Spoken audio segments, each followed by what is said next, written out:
তৃণাঙ্কুর ভট্টাচার্য তৃণমূল কংগ্রেস ছাত্র পরিষদের state president, তিনি বলছেন যে এই ছেলেটার ছবি দেখানো হচ্ছে তৃণমূলের নেতাদের সঙ্গে, আমার সঙ্গে এই ছেলেটার ছবি রয়েছে, সেই ছবি দেখিয়ে আমার দিকে আঙুল তোলা হচ্ছে। আরে যেদিনকে তৃণাঙ্কুরের সঙ্গে এই ছেলেটার ছবি, মনোজিৎ মিশ্রর ছবি তোলা হয়েছে, ছেলেটা তো তৃণাঙ্কুরের পেছনে ছিল। তা তৃণাঙ্কুরের কি পেছনে চোখ রয়েছে যে তৃণাঙ্কুর পেছন দিকে কে দাঁড়িয়ে রয়েছে সেটা দেখতে পাবে? আর তাছাড়া যেদিনকার ছবি সেই দিন তো ছেলেটা এই কাণ্ড ঘটায়নি, তাহলে আমরা বুঝবো কি করে? অশোক দেবের সঙ্গে তার ছবি দেখিয়ে বলা হচ্ছে যে অশোক দেবের সঙ্গে ঘনিষ্ঠতা ছিল, অশোক দেব আগে থেকে বুঝবেন কি করে? অভিষেক বন্দ্যোপাধ্যায়ের সঙ্গে কয়েক বছর আগে ছেলেটার একটা ছবি ছিল, একটা ছবি তুলেছিল, তা অভিষেক বন্দ্যোপাধ্যায় বা বুঝবেন কি করে? তিনি কি জ্যোতিষী নাকি যে তিনি আগে ভাগেই বুঝে যাবেন যে এই ছেলেটা ভবিষ্যতে গিয়ে কি করবে? একদম ঠিক কথা।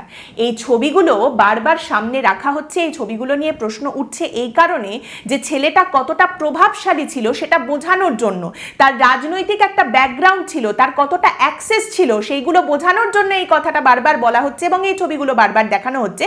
কিন্তু সেসব কথা বাদ দিন, ওসব বললে তো চলবে না।